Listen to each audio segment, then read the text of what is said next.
Scene da Far West al Villaggio del Sole, una zuffa furiosa con urla e botte dove tra gli inseguimenti tra due contendenti sono volati calci, pugni e bastonate che alla fine hanno ridotto in fin di vita un uomo di 45 anni trasportato in codice rosso al pronto soccorso del San Bortolo. Ora si trova in osservazione al reparto rianimazione, la sua prognosi resta riservata.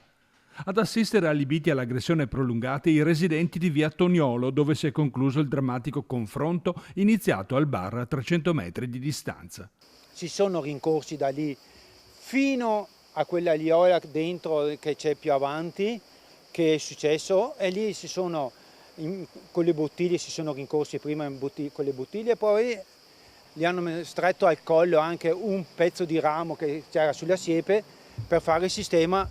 Non so se era di soffocarlo o cosa, no? Sul posto, oltre ai sanitari del SUEN 118, anche i carabinieri che hanno raccolto le prime testimonianze e stanno cercando di ricostruire l'accaduto.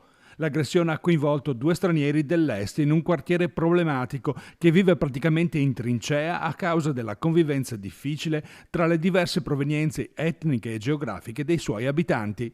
Qui inoltre dall'inizio dell'anno vige un'ordinanza del sindaco che ha limitato la sosta di carovane di nomadi che avevano esasperato gli animi dei residenti e che chiedono con forza ancora più sicurezza. La presenza di un poliziotto di quartiere o vigile di quartiere che dir si voglia, in maniera che sia presente e che tutti i cittadini possano identificare questa persona che garantisce e quindi anche ricevere segnalazioni, quindi prevenire.